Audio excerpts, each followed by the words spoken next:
사랑하는 기쁨의 교회 성도 여러분, 안녕하세요. 오늘은 다 같이 열왕기하 우리 6장 1절에서 7절의 말씀을 묵상하도록 하겠습니다. 제가 여러분들을 위해서 말씀을 읽겠습니다. 선지자의 제자들이 엘리사에게 이르되, 보소서, 우리가 당신과 함께 거주하는 이곳이 우리에게는 좁으니 우리가 요단으로 가서 거기서 각각 한 제목을 가져다가 그곳에 우리가 거주할 처소를 세우사이다. 하니 엘리사가 이르되, 가라 하는지라. 그 하나가 이르되, 청하건대 당신도 종들과 함께 하소서 하니 엘리사가 이르되, 내가 가리라 하고 드디어 그들과 함께 가니라. 무리가 요단에 이르러 나무를 베더니 한 사람이 나무를 벨 때에 쇠도끼가 물에 떨어진지라. 이에 외쳐 이르되, 아, 내 주여, 이는 빌려온 것이니이다 하니 하나님의 사람이 이르되, 어디 빠졌느냐 하매 그곳을 보이는지라. 엘리사가 나뭇가지를 베어 물에 던져 쇠도끼를 떠오르게 하고 이르되, 너는 그것을 잡으라 하니 그 사람이 손을 내밀어 그것을 잡으니라. 아멘. 오늘 말씀은 비교적 간단한 일화를 우리 가운데 소개하고 있습니다. 우리가 지난 열왕기하 5장 말씀 가운데 엘리사가 나아만 장군에게 행했던 기적을 우리가 함께 나누었죠. 그리고 나아만 장군의 순종이 나아만 장군의 피부병을 낫게 하였습니다. 하나님은 이방인이나 정말 소외되고 어려운 자나 가리시지 않고 하나님의 백성 삼으시고 하나님께서 그들 가운데 사랑을 보이신다라는 것이 우리가 열왕기하 4장 그리고 5장의 말씀 가운데 엘리사를 통해 하나님께서 행하신 기적들을 통해 우리가 볼 수 있는 부분이었습니다. 오늘은 열왕기하 6장의 말씀을 묵상하는데요. 당시 선지 생도들은 베델, 길갈, 그리고 여리고 등지에 있었습니다. 엘리사의 사역을 통해 많은 젊은이들이 모이게 되자 이 선지자 학교의 시설이 부족하게 되었습니다. 그래서 요단강 계곡에 나무가 많았기 때문에 엘리사와 함께 선지자 생도들은 열심히 나무를 베었습니다. 그런데 한 선지 생도가 나무를 자르는 과정에서 빌려온 도끼를 요단 강물에 빠뜨리고 말았습니다. 그 생도는 엘리사에게 도움을 청하자 엘리사는 도끼가 빠진 장소를 확인한 후에 그곳에 나뭇가지를 베어 던졌습니다. 그랬더니 잠시 후 그 도끼가 물 위로 떠올랐습니다.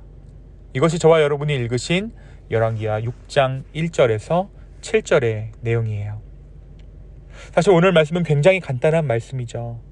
그런데 오늘 말씀은 굉장히 의미 있는 말씀이기도 합니다. 짤막하지만 오늘 말씀 가운데, 오늘 묵상 가운데 하나님의 풍성한 은혜가 있기를 소망해 봅니다. 먼저 엘리사가 선지자 학교를 세워 그의 제자들을 양육했다라는 사실을 우리가 주목할 필요가 있을 것 같습니다. 당신은 영적인 암흑기였죠. 아무도 하나님에 대해 관심을 두지 않았던 때입니다. 그런 가운데 엘리사는 그의 제자들을 양육하기 위해 선지자 학교를 세웁니다. 이것은 어떻게 보면 엘리야가 하나님께 음성 들었던 바알에게 무릎 꿇지 않는 7,000명의 사람들 가운데 이 선지자 생도들도 포함된다라고 우리가 생각할 수 있을 것 같아요. 그러니까 그것은 하나님께서 예비해 두신 것이기도 하지만 그들을 교육해야 한다는 것입니다. 전도하고 교육해서 우리가 만나게 되는 성도들, 우리의 후손들 또한 그 7,000명 가운데 들어가게 된다는 것이죠. 하나님께서 그냥 모든 것을 완성해서 넘겨주는 것이 아니라 우리에게 교육하고 전도해야 할 의무가 있다라는 것입니다. 그런 가운데 엘리사는 그의 제자들을 양육하기 위해 선지자 학교를 세웁니다. 그러니까 이 학교는 선지자 엘리사가 세운 하나님의 학교였던 것이죠. 선지자란 하나님의 기름 부은 자들로서 하나님의 일들을 말하는 자들입니다. 그렇다면 은사가 우선이 되어야 한다는 것을 우리가 알 수 있습니다. 그럼에도 엘리사가 이들을 교육하기 위한 학교를 세우려고 한 것은 선지자로서의 마음가짐, 자세, 그리고 하나님과의 깊은 교제 가운데로 들어가기 위한 영성들을 가르치지 않았나 상상해 봅니다.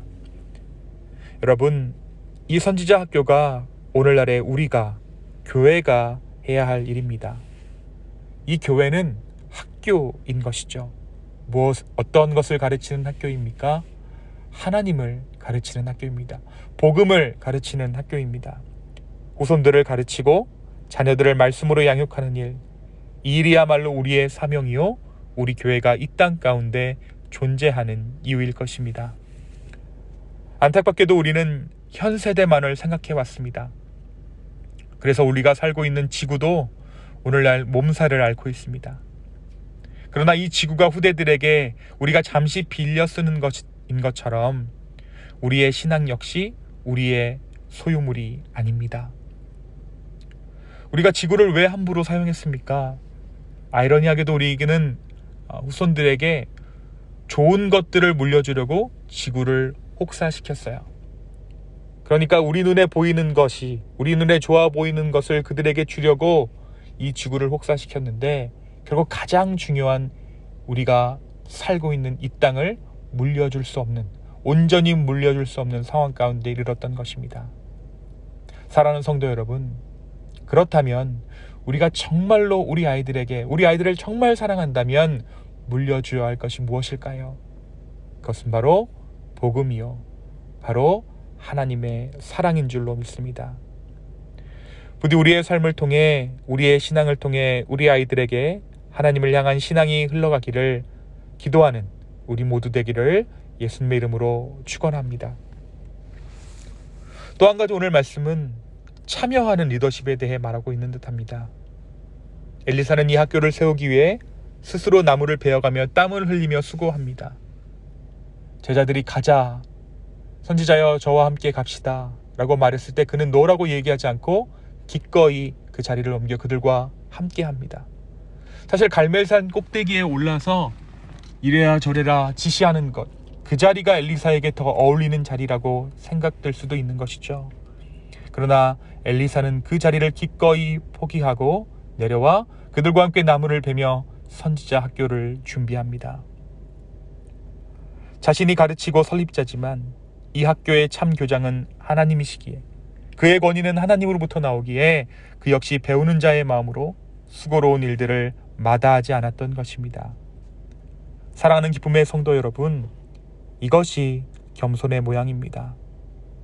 어느 자리에 오른다고 해서, 또 나보다 연소한 자들이 많아진다고 해서 우리가 교만해지는 것이 아니라 기꺼이 하나님 앞에 몸을 낮추는 것, 그것이 진정한 능력의 통로가 된다라는 것이죠. 결국 이 엘리사의 진정한 권위가 언제 드러납니까? 도끼를 물에 빠뜨린 제자의 딱한 사정을 알아서 그를 돕는 가운데 그의 권위가 드러납니다. 하나님의 권위가 엘리사를 감싸고 하나님의 권위가 엘리사를 통해 일하자 그의 진짜 선생됨이 드러나게 된 것입니다. 여러분, 우리는 언제 겸손할 수 있을까요? 진짜 능력이 우리 안에 들어찼을 때 우리는 겸손할 수 있습니다. 나의 능력을 굳이 보이지 않아도 될 때 진짜 하나님의 능력이 내 삶에 가득하면 우리는 뻐기지 않아도 괜찮습니다. 우리는 기꺼이 겸손의 자리를 취할 수 있습니다. 이러한 겸손이 우리 가운데 있기를 원합니다. 하나님의 능력이 우리 안에 충만함으로 말미암아 진정한 겸손이 우리 삶 가운데 깃드는 인생, 그것이 정말 복된 인생인 줄로 믿습니다. 그러한 인생을 소망하는 저와 여러분의 오늘 하루 되기를 예수 그리스도의 이름으로 축원합니다. 이 시간 함께 기도하겠습니다. 주님, 오늘 이 말씀 가운데 우리의 묵상 가운데 함께하여 주심에 감사합니다. 우리가 우리의 후손들을 말씀으로 가르치기 원하고 복음으로 가르치기 원합니다. 주여, 우리 가운데 능력 허락하여 주십시오. 또한 주님, 우리가 겸손하기를 소망합니다. 우리의 겸손은 하나님의 능력이 우리 가운데 임하였을 때 우리가 겸손하게 되는 줄로 믿습니다. 주여, 주여의 능력을 우리의 삶 가운데 허락하여 주시옵소서. 감사합니다. 이 모든 말씀 살아계신 예수 그리스도의 이름으로 기도하였습니다. 아멘.